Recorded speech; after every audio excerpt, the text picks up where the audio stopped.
evening, the Waukesha Police Honor Guard. And now, the Milwaukee Bucks invite you to join in the singing of the Star Spangled Banner performed tonight by 10-year-old Liamani Segura.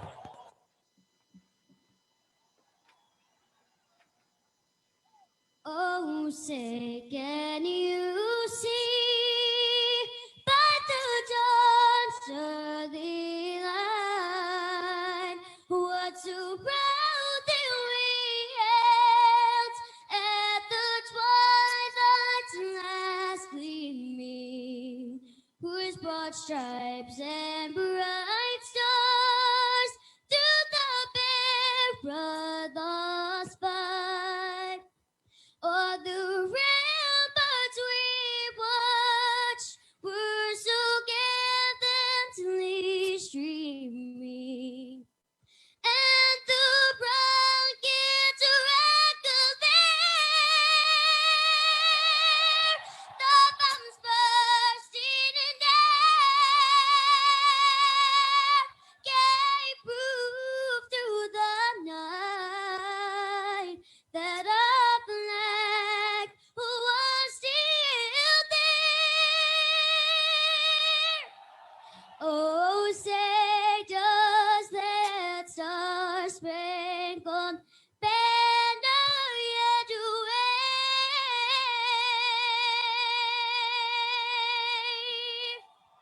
o'er the land of the free and the home of the brave. Thank you. Liamani Segura, ladies. And if you would please join me in the Pledge of Allegiance. I pledge allegiance to the flag of the United States of America and to the republic for which it stands, one nation, under God, indivisible, with liberty and justice for all. Thank you. Please be seated. And thank you to everybody who helped with the setup for today's club meeting. Thank you, Inga and Susan and Kathy, Caitlin. Bert, thank you for helping with the tear down afterwards. Lisa, Lisa, I see you up on the screen. Thank you for serving as the scribe today. And our paparazzi running around with the camera. Thank you, Tina. Do we have any? Well, I don't have to ask today. Let's start introducing the many guests and visiting Rotarians that we have. So, Aaron, if you would take the microphone to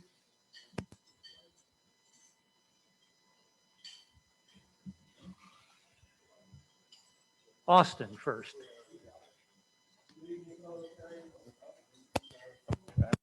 I get a do-over. Good afternoon, fellow Rotarians. Today, I have two guests with me. I have the honor of Elisa Wyrick, who is also known as my mother.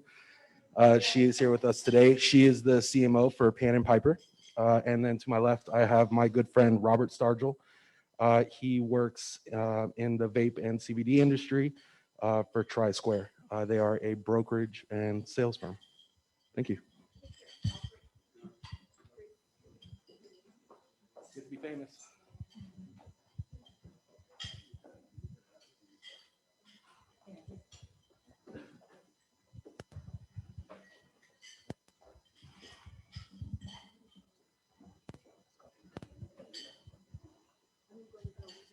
Okay.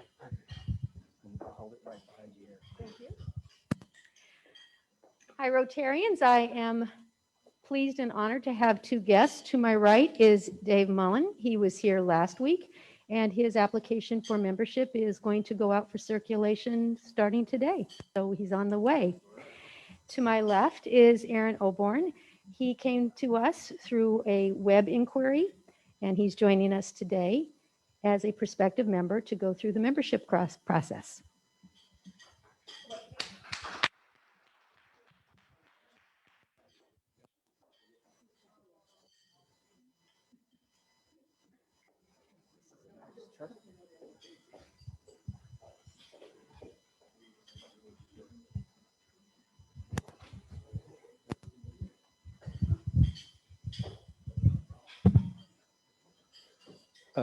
President Richard and fellow Rotarians, it's my pleasure to have multiple guests here today in the room.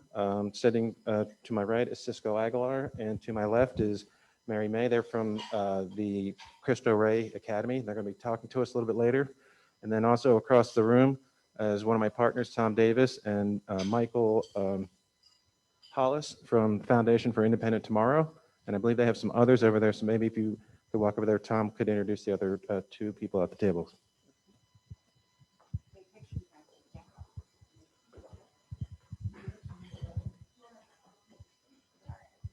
Tom, would you like to do the honors of introducing everyone? I don't know any of them except for Michael. Okay.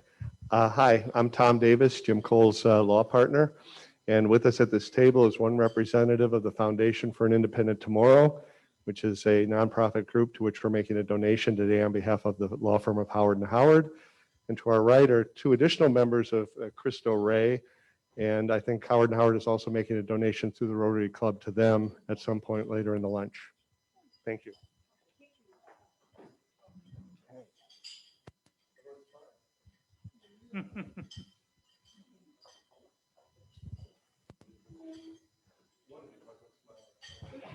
And do we have any other guests or visiting Rotarians?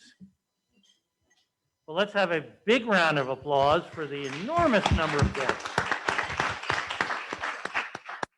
Thank you all for joining us today.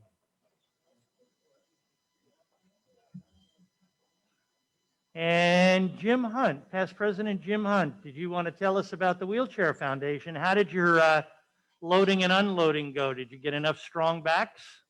We did, Mr. President. I'm very pleased to say I want to thank Aaron and Mike from the club who came out, filled in for a couple of our guys that weren't able to attend.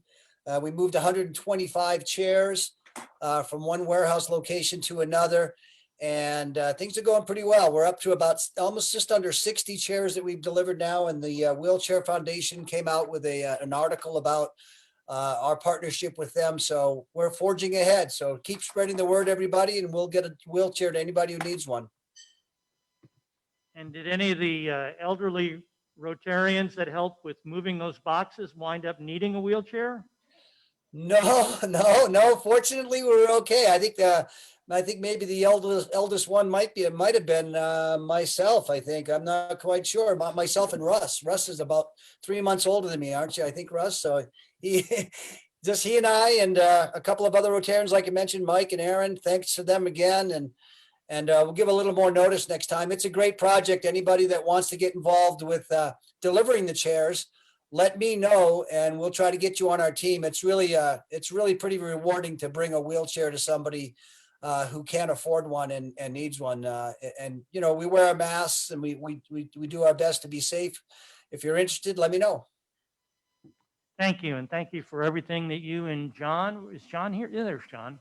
Thank you for everything you're doing. Brock, have you had any success in selling the rest of the Super Bowl board? Not the rest, but I had one sign up, and anybody that has not purchased a square on the Super Bowl board, I'll be carrying it around here before the meeting's over, and Kiki will charge you an account. $50 a square, 500 for each of the 3 quarters, and $1,000 for the winning prize.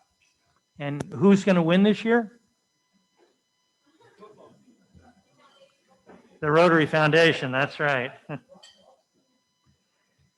Just a reminder, we are still selling these highly fashionable face masks that it sounds like we're all going to be wearing for some time to come, as well as license plate frames, and I think we're sold out of hats. So if you want to show off your Rotarian status around town, please see Sean before you leave. Jim, can we move along to your presentations? Jim Cole?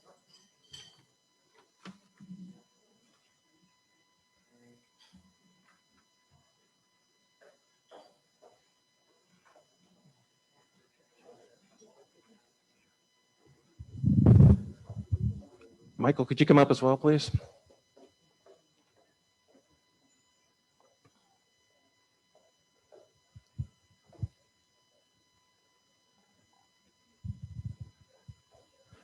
So President Richard and fellow Rotarians, I'm very happy that we've been able to partner with the Las Vegas Rotary Foundation, and Howard & Howard has, through myself, identified Cristo Ray, and Tom is a member of FIT, as is Richard, identified them as worthy causes that we want to give some money to. So for Cristo Ray, we have a check for $5,000 that I'm happy to present you with. And the Foundation for an Independent Tomorrow, we have a check for $5,500. If you want to just give a brief statement about FIT, and we're going to hear all about you guys later. So Thank you all. Appreciate it. This is amazing.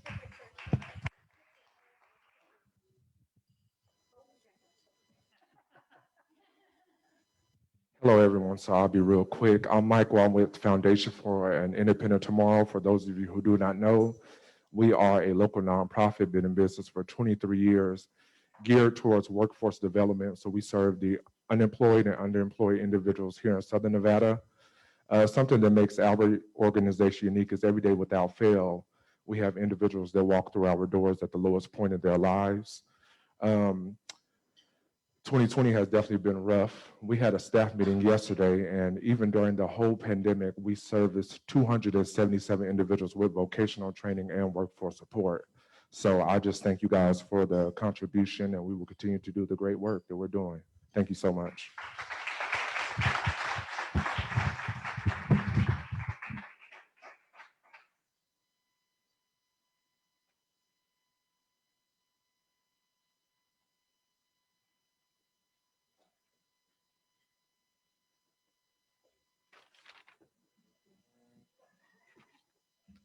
We're kind of light on announcements today, so we'll go right into the raffle drawing. And so the person who gets to pick for the Joker is someone who is here in the room. Sorry for the Zoomers who bought tickets. Ticket 5309790.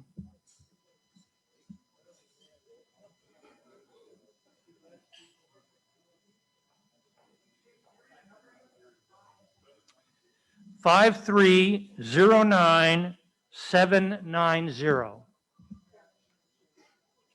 Well, come on down.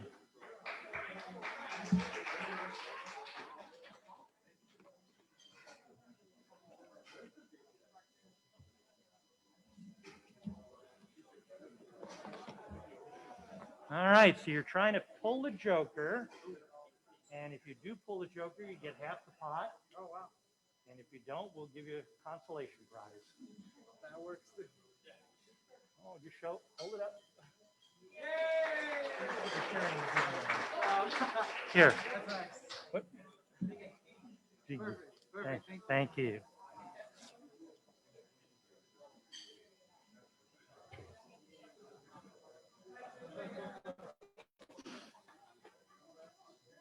And for $50 worth of Lowry's Meals, the winner is also here in the room.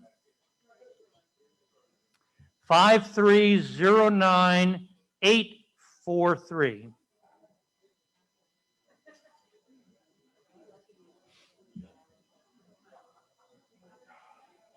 All right, Bert, come on down.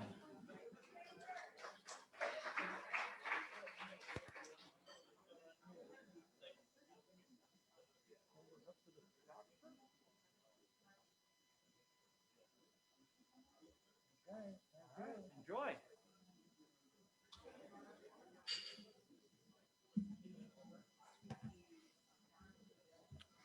And I do see we have a fine, someone to fine today, and Susan Ziobro. I understand you wanted to have the club members nominate a teacher for an award. Is that right? Oh, Yes, I believe Nikki Bates could probably expand on that. There is an annual, no, I'm sorry. It's about the Smith Center, and it's a cultural award for teachers.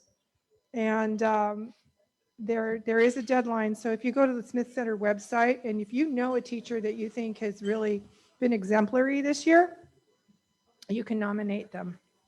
You will need to know where they teach to nominate them. Thank you. I have one other announcement, though. Okay, well, we'll double the fine then. Keep going. Okay, thank you. I am been promoted to the 25 Club as the VP now, so the position of secretary is available.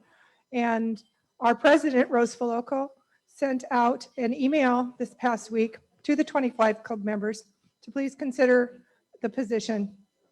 So I would appreciate if y'all would nominate yourself or nominate another 25 Club member. Thank you. Thank you. And what's today, the 21st of the month? So I think we'll only fine you $210. Thank you.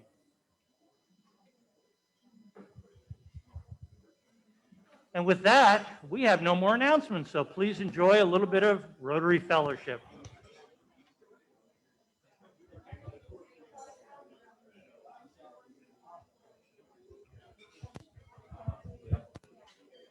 Right. You know, this is the breeze, yeah.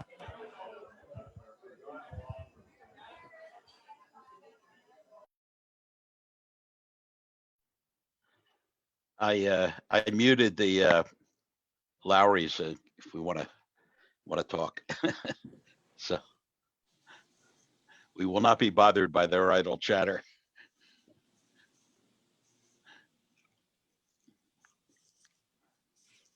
Jim, do you know who Maureen McKinley is? Maureen McKinley? Yeah, she's a Rotarian. Do you know who she is? I don't think so. Well, she was with the Green Valley Club. Now she's with the E Club. Anyway, she texted me that she had been somewhere and there were two guys that needed a wheelchair. So she told them about us. So you may hear from them. But anyway, that's how that one came about. If you hear Good. from them. Yeah, no, that's good. And Prump Rotary Club, I referred them over to you too, because they do a lot of wheelchair ramps. That's one of their projects. So I said if any of those people needed a wheelchair, to let you know. Yeah, you would think that would be a natural, good fit. you know.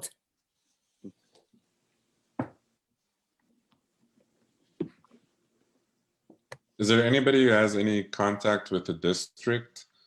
Is the district conference happening? Does anybody know anything about that? Ryla? We were waiting for you to tell us, Michael. Yeah, you'd be the one I'd ask. Oh, yeah, nothing to report from this side. But that brings up too for us, right? So, you know, we probably need to start talking about debunking. And, you know, are we going to have a debunking, or is it also going to be virtual? And some people may have gotten the vaccines by then, but some people may not. So, yeah, we probably need to figure that out too. What's going to be the policy? Well, me and Ginger are way down on the list of vaccines, so. Yeah, I don't think I'll have mine by June. Yeah, August maybe. Well, as long as Russ doesn't get the microphone, I mean, whether it's virtual or in person, I think we'd be fine, right? There's no vaccination for that. That's right. You guys just better keep your P's and Q's and keep the microphone away from me. Where are you, Russ? Top secret. So you're messing around. Well, yeah, well, okay. I'm in the car and I'm driving skiing. Oh, but look, nice. I got my Rotary face mask right here. Right? Yeah. So when there's fresh snow in the forecast, you know where I'm going. I'm going. Where are you going skiing, Russ? Party tomorrow, maybe send in Tahoe. Tahoe. Nice. Wow. I think Oh, Kirkwood said 66 inches Oh, next that's week great. is the forecast. So Wow. It's That'll not be the life. awesome. It's not the life of Riley. It's the life of Swainer.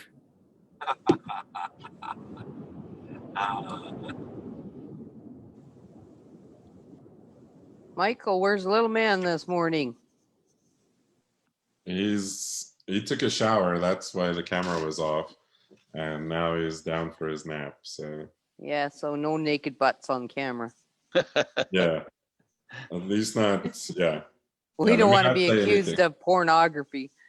Yeah, no, none of us wants to get in trouble for that. So not on Facebook Live.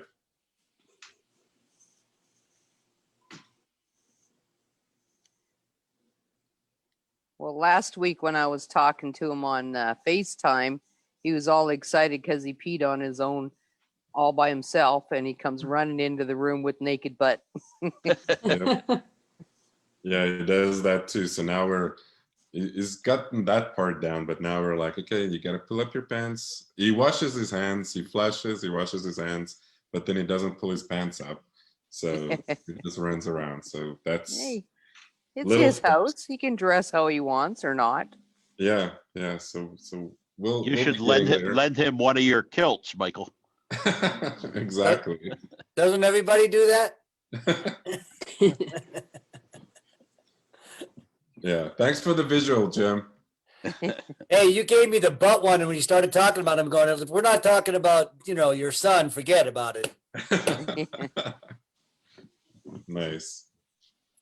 So, Jim, are you excited that Brady's going to the conference championship next weekend? I am. I'm rooting for him. I'd love to see him have success, and I'd love to see him get another one. Silence all the non-believers. Correct. I'm with you. It'll be interesting to see him and Mahomes in the Super Bowl again this year with a different team. That'll be interesting. Yeah. What's the status on Mahomes? Does anybody know? They said that he's been okay, but they're not releasing anything. Yeah, I'd love to see Brady beat Mahomes. That would be I a would as highlight. well, but he has to get through Rodgers first. That's gonna Oh, be a I know, tough and he game for scares them. me the most out of anybody. And they're at He's due. Lambeau, so that's going to be a tough game. Yeah, Rodgers is due, and whenever we've ever come close to having to play him, I'm always getting anxiety because I know what he's capable of. He can throw it the length of the field in one pass. So I mean, Yep, he's been on fire the last 5 or 6 games. I mean, great the whole season, but his last few games have been incredible. So it'll be tough. maybe he'll concentrate more on being the Jeopardy host. So he's doing that. Yeah, I don't know if you heard that. He's going to be a guest host for Jeopardy. I heard a couple of different people. I didn't know that he was actually going to do it. That's what I heard. I don't know. No, that's true. He also won. I guess there was a sports Jeopardy, and he was a contestant, and he was the winner on that. He's got a pretty high IQ. Yeah. You're talking about Brady? No. Aaron Rodgers. Aaron Rodgers. Oh, okay. It's funny. Brady, among my neighbors in Newton, Mass, suburb Boston, he's despised, and the reason is that they hate Kraft because Kraft is a major contributor to the Republican Party. So he brought shame on Brady by the coattails of Kraft. So you can't walk or talk to anybody, in West suburban Boston that just doesn't despise Tom Brady for the shame of working for Kraft. Oh boy. That People are sounds like nuts. my home area logic. That doesn't make any sense. Now that he's not there anymore, I don't know. Maybe he'll redeem himself. Well, the other guy who is despised is Adelson, even though he's from the Boston area and he's a major benefactor. He's huge amount of money that he's put into different medical organizations and the synagogues there, and they still hate him. Doesn't matter. The synagogue that he made a big investment in refused to even advertise his death notice because he was a Trump supporter. You should never mix politics and football. Shouldn't mix politics with sports, period. Yeah. Well, Well, somebody started to take the knee. One of my idols of all time that I absolutely love is Bobby Orr, and he did the same thing. He committed a little bit of suicide with taking out a full page ad in the Manchester Union Leader up in New Hampshire for Trump. So he's been cut off by a lot of people. Belichick was supposed to get Yeah, awarded. it's interesting. Whoops, I was going to say whatever Trump was going to award Belichick with. I can't remember the actual award. Medal of Freedom or something. Yeah. Yeah, that's what it was, and just nobody ever said anything about it. He didn't accept an I don't think that. I think he just didn't respond. Yeah, I was wondering if Kraft was going to try to go in his place or not, but. Yeah, the only thing I heard about that was he said he was declining because of the concern about COVID. So it's kind of it wasn't so much disparage, at least what he said publicly, it wasn't so much disparaging Trump as it was maybe an excuse. So, he certainly was not going to make him popular among the constituency in the very liberal part of Massachusetts to accept anything from Trump. So COVID was a good excuse.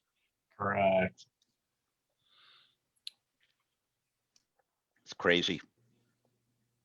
Marie, how's John doing? You're on mute.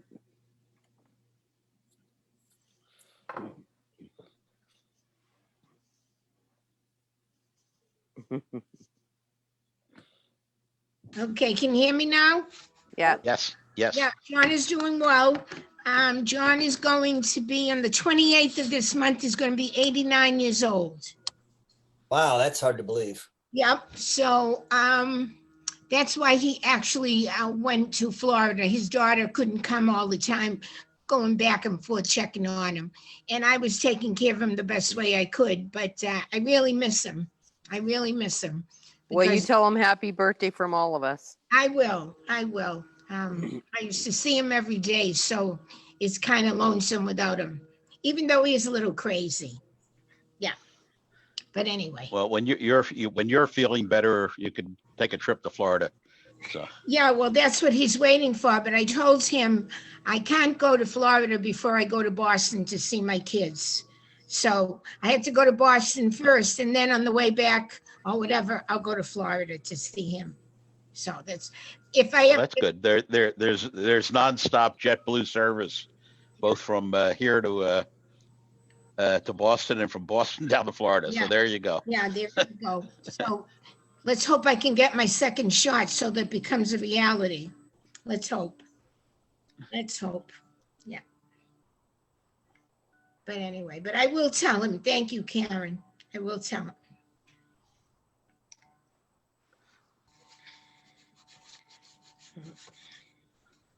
I just don't understand. For so me, anxious. if you're going to get shot number one, shot number two should be automatic. It should be automatically scheduled. Yeah, that really upset me this morning when I went online and they had given me a date and they told me to choose a time, and I chose every time all day long and it wasn't available. That really upset me.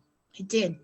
So I'll have You should try telephoning though, Marie. You should try telephoning because I know several people who were unable to find anything on the Walgreens site, and they called in, and they got like last minute cancellations and stuff like that. So it's worth making a phone call.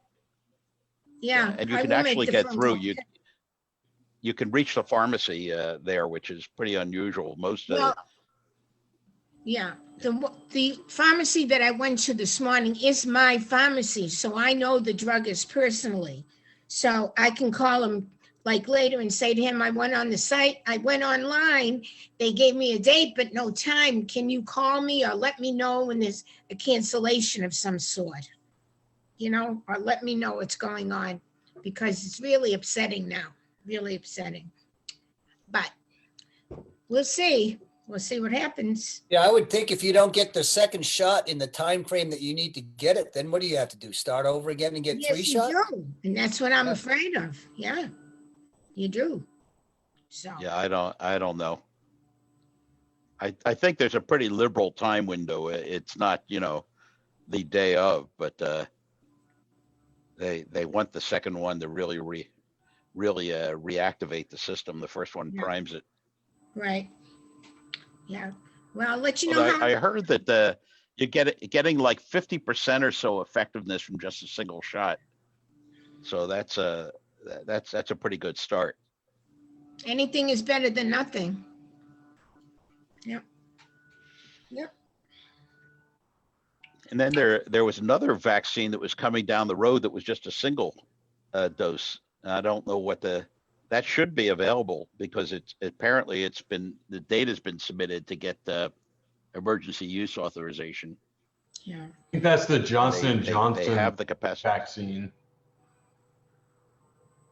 And the technology is the That's one traditional, shot, right? Yeah, one shot, traditional, doesn't have any temperature limitations, anything like that, and highly effective as well. So that one's probably going to get us up to getting many more people vaccinated per day. I think it's a couple weeks out.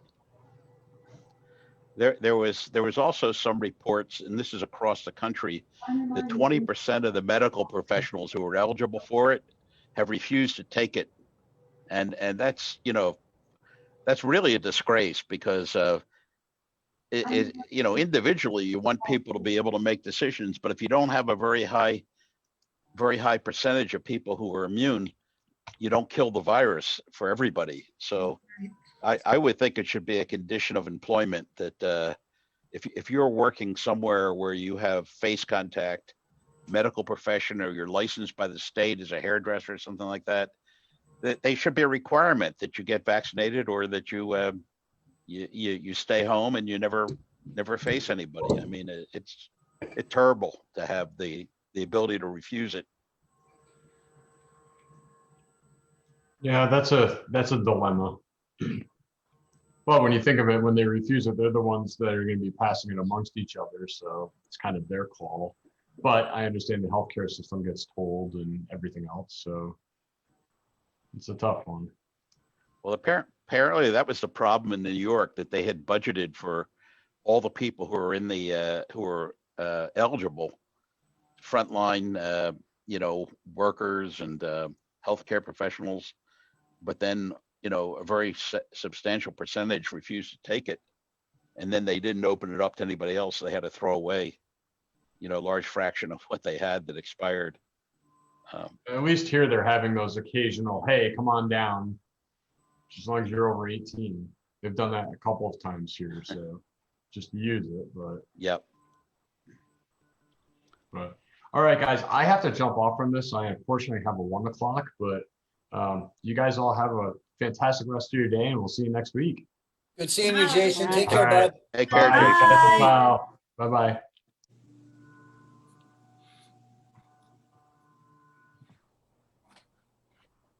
Marie, you have to put your mute back on. Okay. Thank you.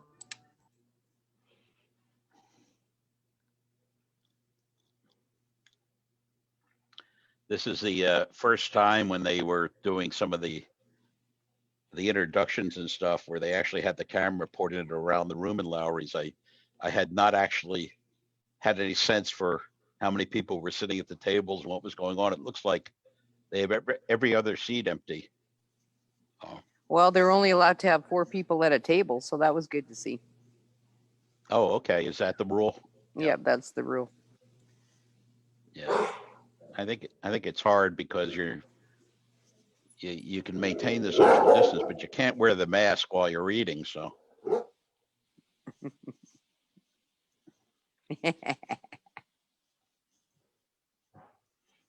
Ginger, that reminds me, how's your puppy doing?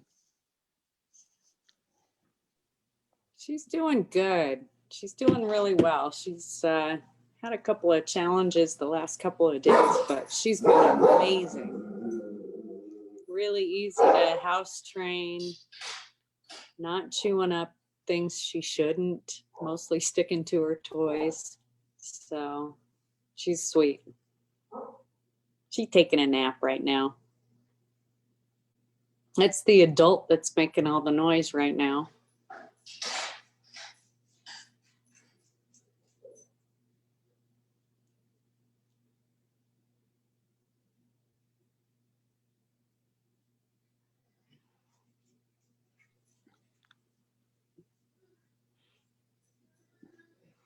So dogs are very social animals. I imagine they're probably just as upset with being confined to the house as we people are.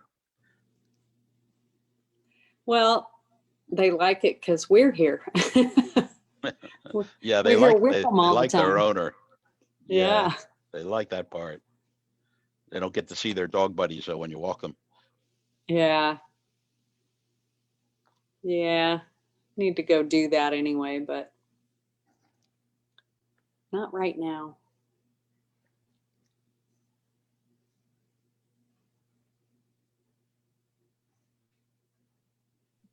So has anybody started making plans for post-vaccine travel?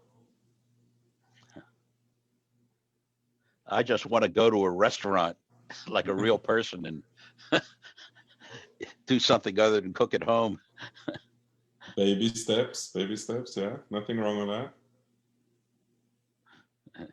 I'm I figuring gotta- it's going to be much longer before there's an entertainment venue or a sporting event, but at least the restaurants are open now.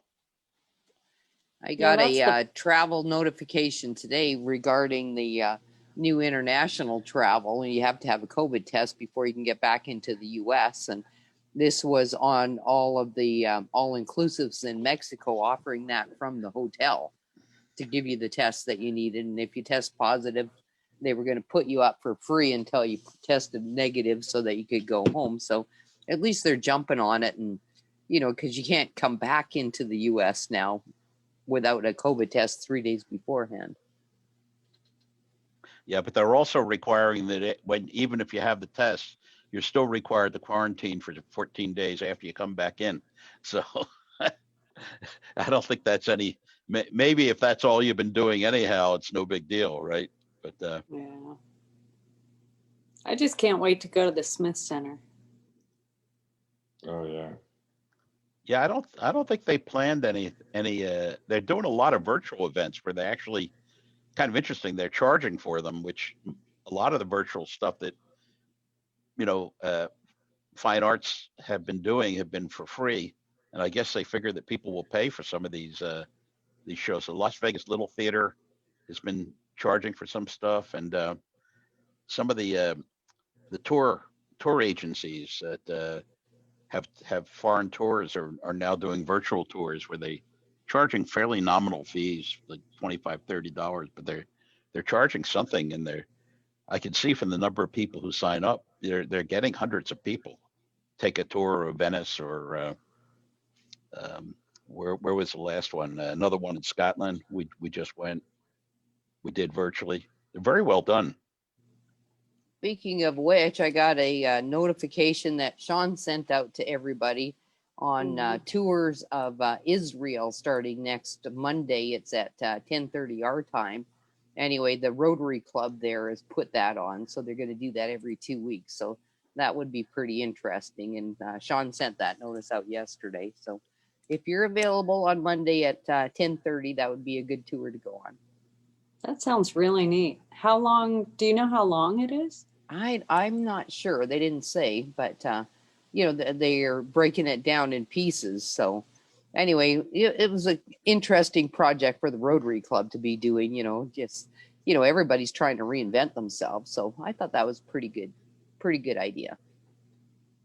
And that's actually the club that Shantae is hosted by. And to date, I mean, she's been there since August, and she still can't go to the Rotary Club. She hasn't met her hosts yet because of COVID. They've got, I think it's one of the highest percentage in the world of percent of the population has been vaccinated. It's 75% now. Yeah, she actually got her vaccination and she's waiting for the second one now.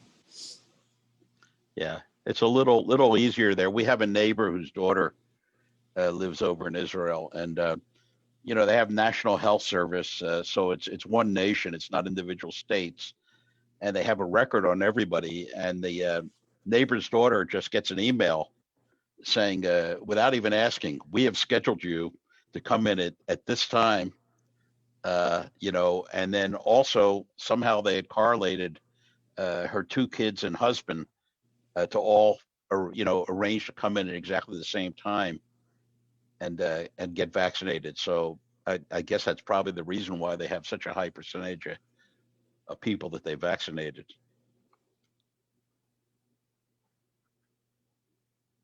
They don't seem to have a supply problem. I don't, not quite sure why that is.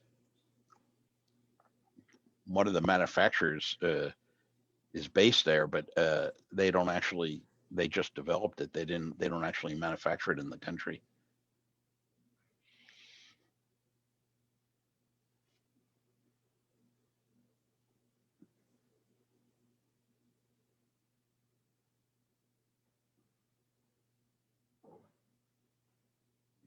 What's scary is this new strain that they're really not certain the vaccine is as effective against. They know that it's more contagious, but hoping that the vaccine will also be effective against it.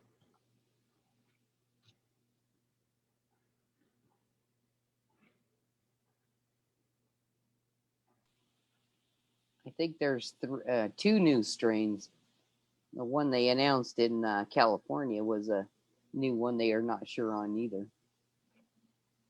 Yeah, one I think they said was in the UK, and there's another one in South America, and they're both more contagious and they're slightly different from each other, and they're both supposedly somewhere here in the continental U.S. Colorado, I think they said, and a couple other places that they're not widely proliferated yet. But oh boy, it's enough to worry about. Yeah.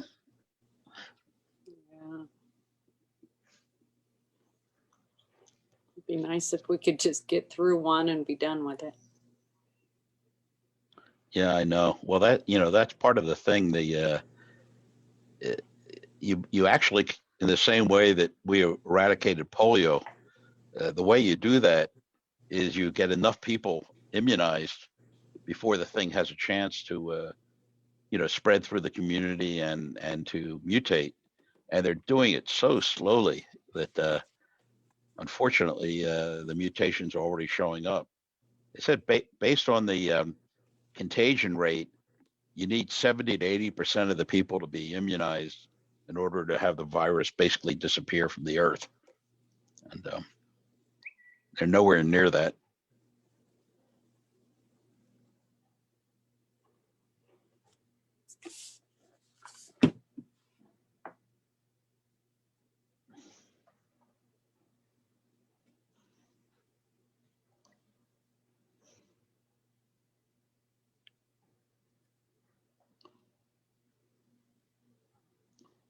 Oh, Tom posted a message in the chat thing. He said there's a 3-day window for the second shot that they recommend. I hadn't heard that, but I'm sure he's probably right.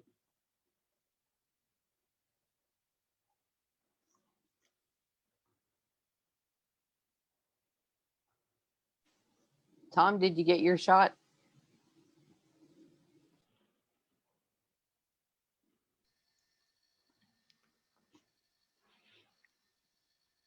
He's active because he's chatting, but He did get I his don't first see. one, I believe. Somebody told me. Yeah, I got the first shot, and then they told me I can get it the day of, the day before, or the day after on the Introduce your second. guests and our guest speakers. Here we go. We should probably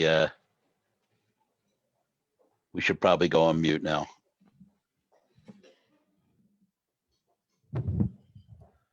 Good afternoon again, President Richard and fellow Rotarians. So today we're going to have a presentation from the Cristo Rey St. Vitus School, something that's near and dear to my heart. First speaker is going to be Cisco Aguilar, who I'm sure most of the people in the room already know, but I can let you know that he is a proud Wildcat, and he came to Cristo Rey from the Agassiz School, and he has, I'm just looking at his bio online. He does so much. It's crazy. He sits on numerous boards and he's wonderful. I've really enjoyed getting to know him through Cristo Rey, and I hope you enjoy what he has to say. Welcome.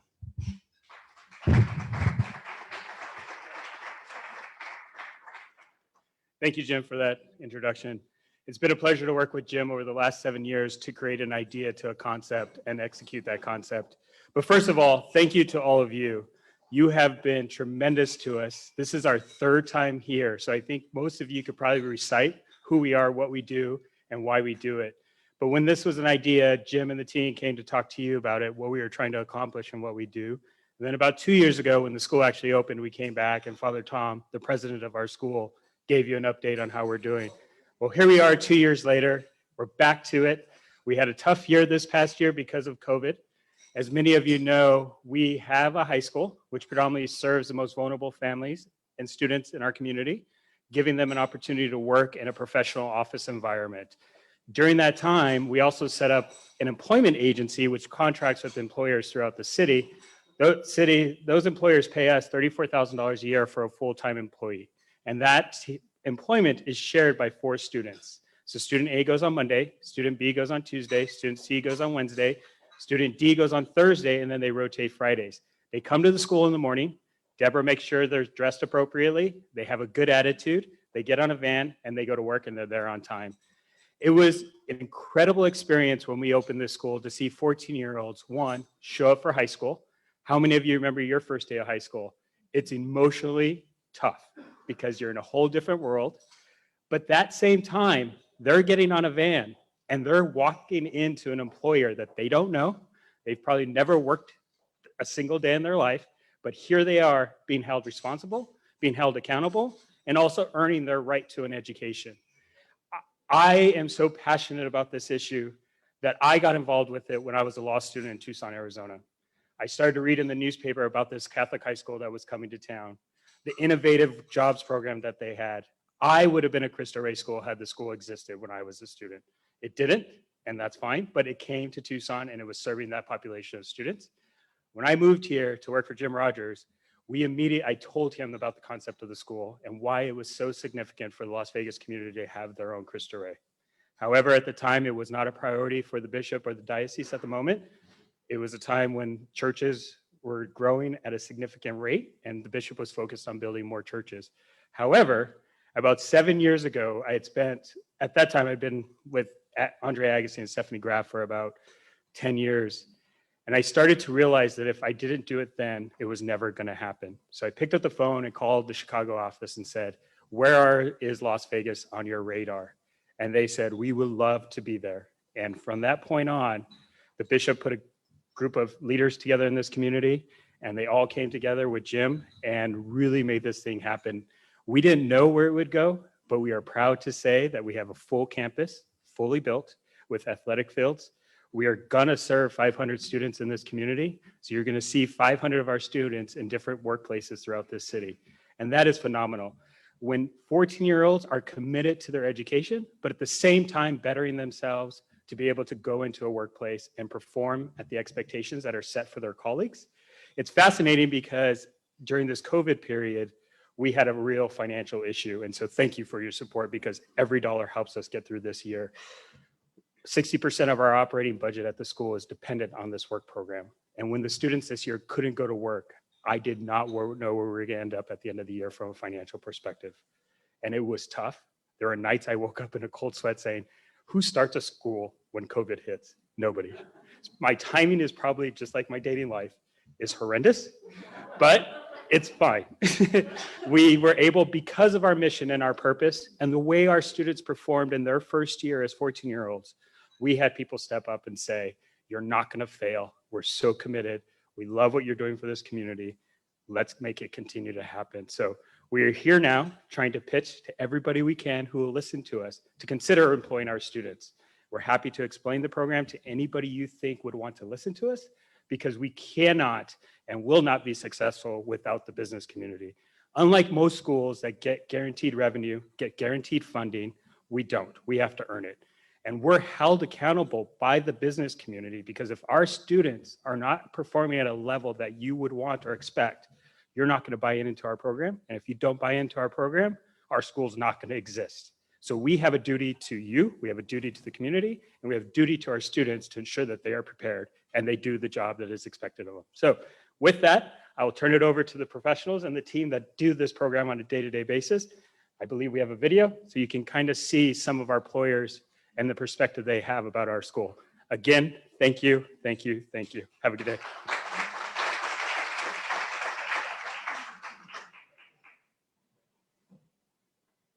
And we all want our kids to be educated, right? Because we know that if they're educated, their options in life are much greater. Good morning, a new day is dawning, a new swag, a new bag is calling. Stock soaring, mouth lips are forming, life is good. Good morning. So we're an educational community, we're a faith-based community, and we're a place in which our students can work, get that experience, connect with community leaders, and then one day, hopefully come back and be those community leaders. Cristo Rey St. Viator students are amazing. They come in energized like it's their first day of work every day. And that energy is infectious. Everyone wants to be around them. Everyone wants to see that light in their eyes as they learn something new. Hello, Make-A-Wish Southern Nevada. This is Journey speaking. How may I help you? Corporate work study is helping us become young adults, which some kids don't have the opportunity. I'm really thankful that I got into this school to help me with these big opportunities that I'm going to have when I grow up. I think one thing that I think has been most meaningful to us is our student Juan. He came and he was a bit shy, and we've brought him along. And during one of our employee events, I see him standing there and he's engaged in this conversation with our president and CEO, John Hester. And that is something that you just don't see with someone at that age, but it says a lot about his eagerness to learn and his willingness to take feedback from the management team here at Southwest Gas. It does take a risk. It's the same risk that I would ask you to consider our students are taking when they come to an admissions interview. The risk that they are taking when they give up 3 weeks of their summer to come to our school to get trained. And when they take on those buses, they get on the vans and they go for the first day without any other adult, without their mom or dad, they go and they give it their best. It's kind of worth the risk. We've opened doors for our students that were not open before, and that's what makes us so special. And the benefits are there. You may not see it immediately in your business, but you are going to see it in the Las Vegas Valley. If you plan on being here for the long time, you're going to see the benefits of Cristo Rey St. Viator in this community. I would say 100% of our corporate partners have experienced something wonderful from it. So it really does become that win-win that many people talk about. And really seeing how the students are able to grow and what you're being able to provide in creating the future of business here in Las Vegas. Our students want to be here and our students want to work. So I want to take that risk with them. You can have a small business, you can have a large business, but you will see very quickly that the commitment is very much worth it when you see the students and how they can thrive in your business environment. I would just say to anyone who's even thinking about doing this, you will not regret it. It's one of the most important programs that we've initiated, and we plan to continue doing this for many years to come.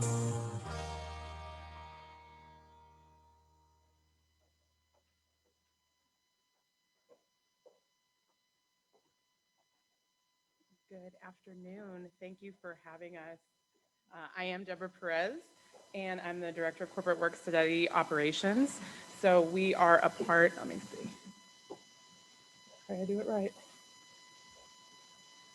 Or not. Okay. Help me. So, well, this is my first presentation back in a long time. So thank you, Rotarians, for having us because it's a long time coming for us. Thank you so much. We obviously, our big goal for our students at the end of the day is to go to and through college. And we are so excited. I will skip these slides because Cisco did a wonderful job sharing a lot about our school, and his passion is contagious. There's our video. So I wanted to talk to you a little bit about our students, specifically our sophomores who were our incoming freshmen last year who had the opportunity to work. And Ana Sedalia, she is amazing. She's such a sweetheart. She was worked at De Castro Verde Law Group.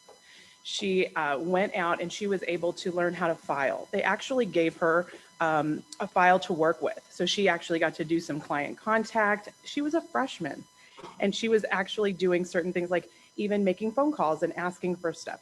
Not all of our students can do that. They're not all on the same, but we have some really high flyers because everybody's willing to try. Thought about our invocation earlier, and I thought it's really, truly all about attitude. And so when they come in and they want to do this, we're willing to help them. We do offer a 3-week training camp. And so Ana Sedalia joined us in August of 2019, along with 95 other freshmen. And we were able to give them a little bit of training in the beginning. So we get to do such fun stuff. Academics does an amazing job with them, please don't get me wrong, but corporate work study is definitely an opportunity to give these kids a chance to go out into workplaces. And her favorite thing about working was the ability to earn a portion of her tuition. And they really do take pride when it comes to their workday. They wear a white shirt, a tie, a button down, they wear a vest. They have to bring their lunch. We set them up for success. We take care of the vans and the logistics and transportation so that you know when they're coming and you know when they're coming and picking it up.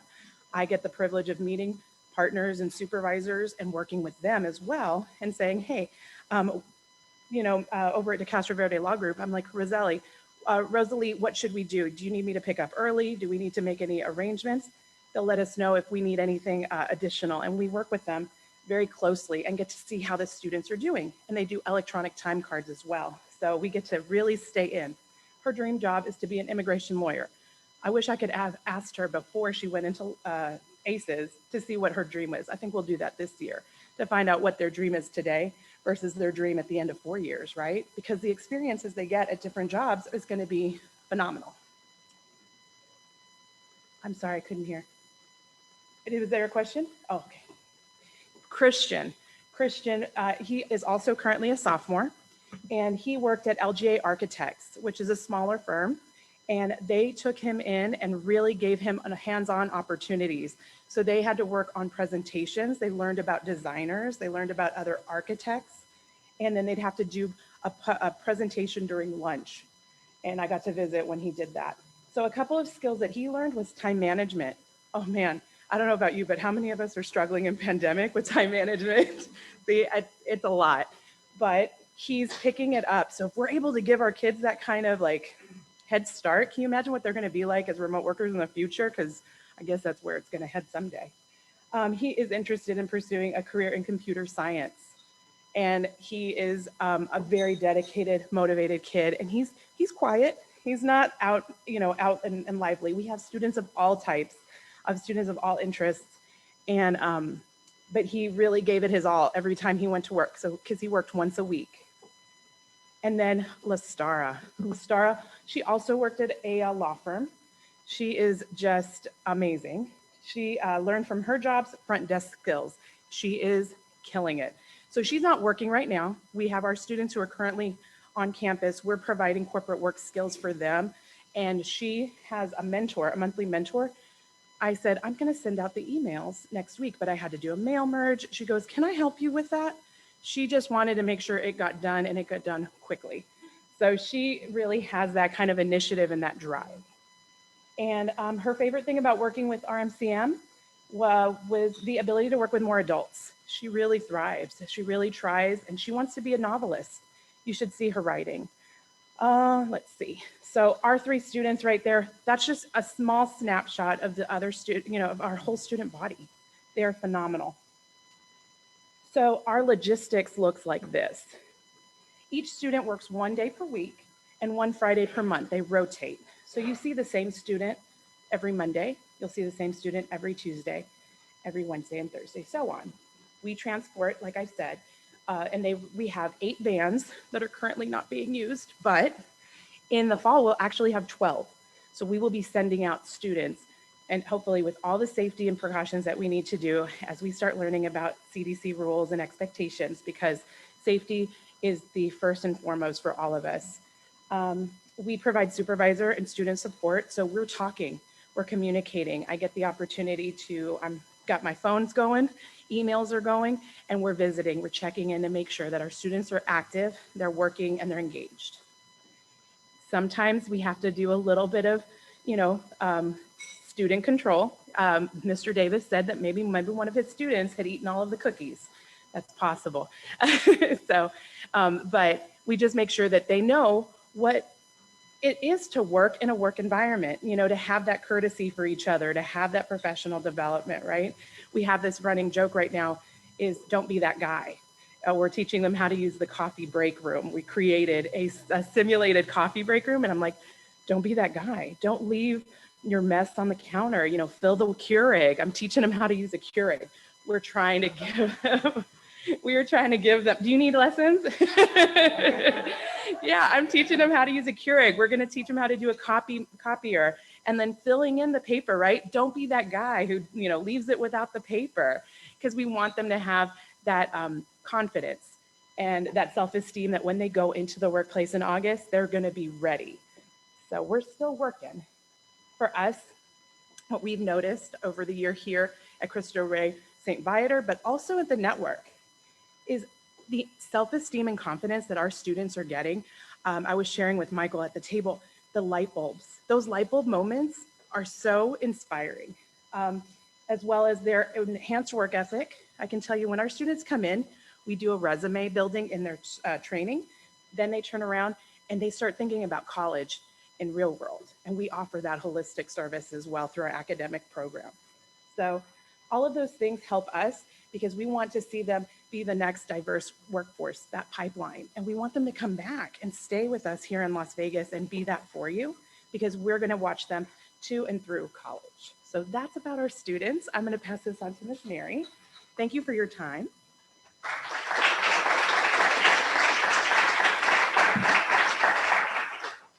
Hi, my name is Mary. I am the business partner development for corporate work study. And I hope we had Deborah and Cisco eating out of your hands and your heart's warm and you're ready to sign up and you're thinking, well, how can we also benefit from hiring a team? Well, it will give you an opportunity for a diverse pipeline. You'll have the potential to give less experienced staffers more management experience. And knowing that you're engaging and helping a part of the community that's underserved. And you're adding a value to your team workflow. A supervisor can upload administrative tasks or more basic tasks to our students, and that freedom to free them up to other things.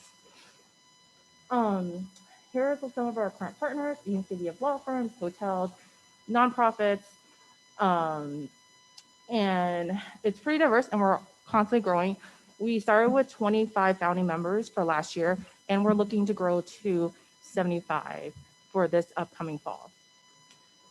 Next steps, how can you help us and want to be involved? Well, we're happy to sit down with you, meet with you one-on-one, Zoom, or a phone call to chat more about how the program can fit into your work office. We have a virtual coffee break event if you want to learn more or hear from our current partners and from our students on February 22nd. The invitation is inside the pamphlet. And if you're willing to share information to friends, to your coworkers, to your network about the program that you think they would be interested in the program, we would love that. And finally, if your company or someone else's company in your network has a DIE focused team that would be interested in our program, that would be amazing.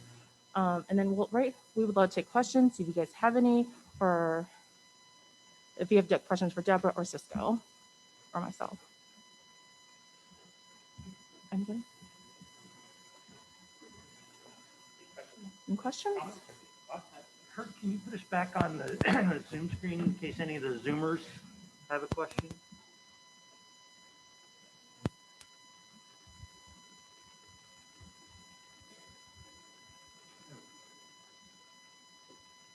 Now, Stu up there on the top is very shy, but I know he has a question.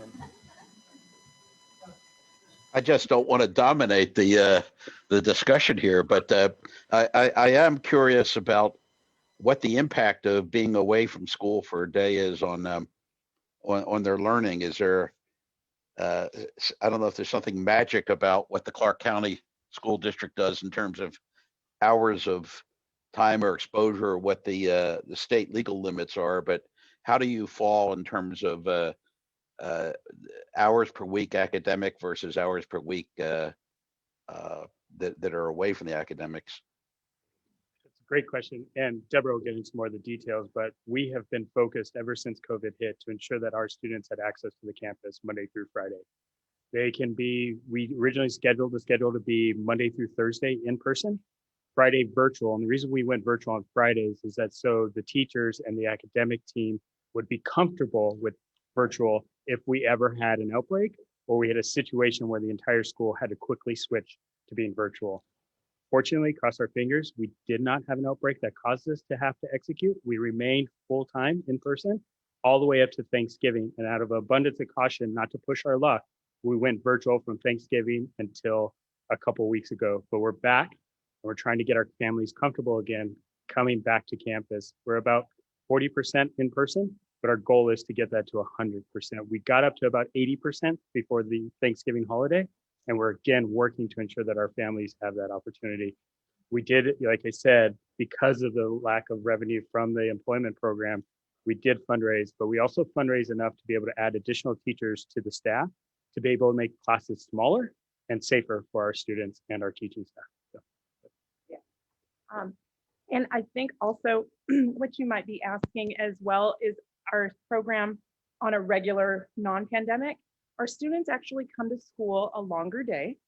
So they start their day at 7:30, 8 o'clock, and then they go to 3:40. So most high schools end their day around 1 or 2. They actually work a longer day on a regular academic day so that they can afford their day to work. And we go a little bit longer as well. And excuse me, I apologize. So they also have another, a little bit like about a week and a half longer. So we do meet all of the state of Nevada's Department of Education regulations as well. So our students actually aren't missing. It's a very complex, good question, because it's a very complex scheduling to make sure that the students, basically they go out in cohorts. So all of the students who are gone on Monday are not actually learning on Monday. They just pick everything up on Tuesday and so on and so forth. So the teachers do a phenomenal job to support the students to make sure that nobody misses any instruction. They are all given. So it's a very different kind of model to set up, but they meet every regulation. And we have our own mission effectiveness that we have to make sure we have to account for. And then corporate work study has its own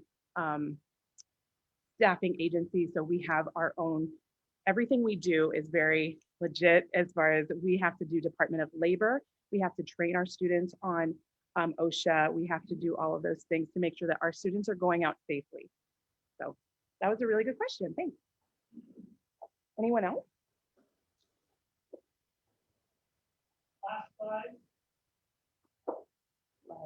High school? Okay, so right now we have 94 sophomores and we have 66 freshmen. We will be accepting freshmen transferring in as sophomores to build our class size in general. However, the class sizes stay small.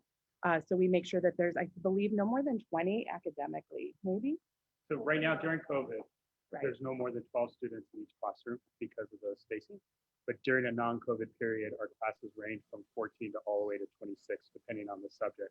The core main subjects, English, math, are smaller because those are so important to our students, and our students sometimes are coming to us below grade level.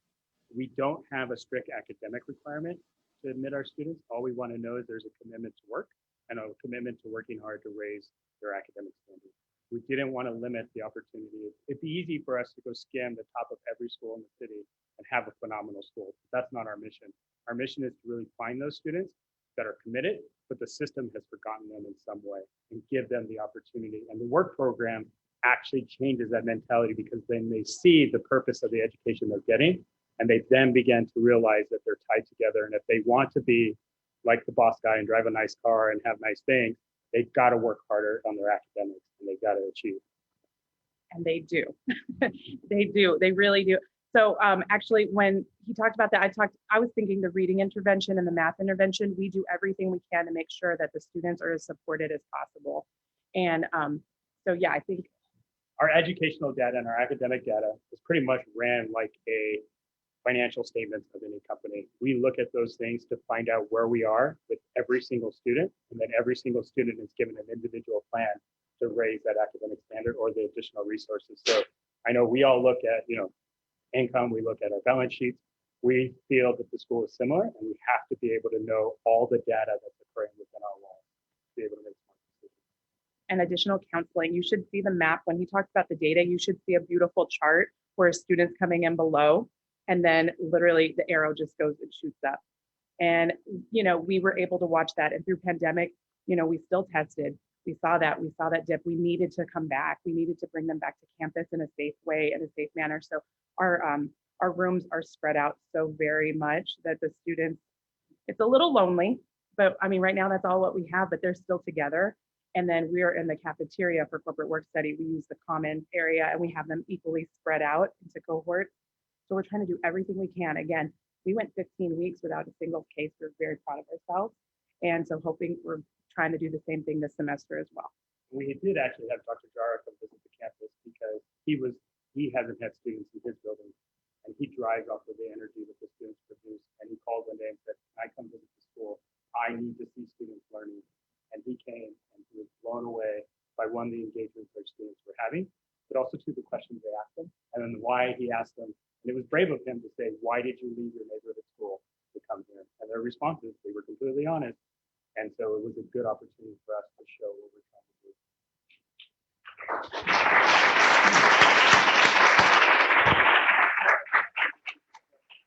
So our club doesn't give away trinkets for you to gather dust on your shelf. We buy a meal for through the USO in your name. I love that. So there's your Fearless Ken Award.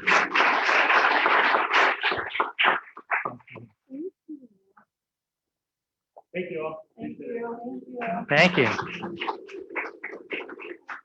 Now, Michael, I know we didn't give you a whole lot of time to talk about your school, and you may not realize, but there are a lot of car nuts in this club who complain bitterly about the fact that they grew up working on their car, and now when they open the hood, they have no idea what they're looking at and can't. Do you know of a school here in Southern Nevada that our members could enroll in if they wanted to become automotive technicians and work on cars? Hey, Aaron, could we get the microphone?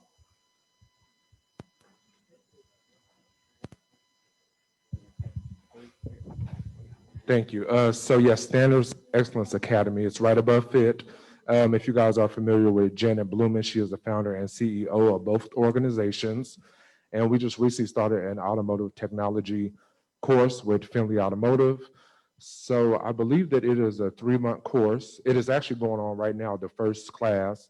And those individuals, they get hands-on at Finley Automotive and they get job placement after. So it's a course that we just started. We're also working on a CDL course to do in-house at Standards. So it's great things that's happening in 2021. So definitely stay tuned. So if any of our members wanted to go back to working on their car, they should come see you and get signed up for the auto tech course. I have about 15 business cards left, so I'm willing to pass those out. All right.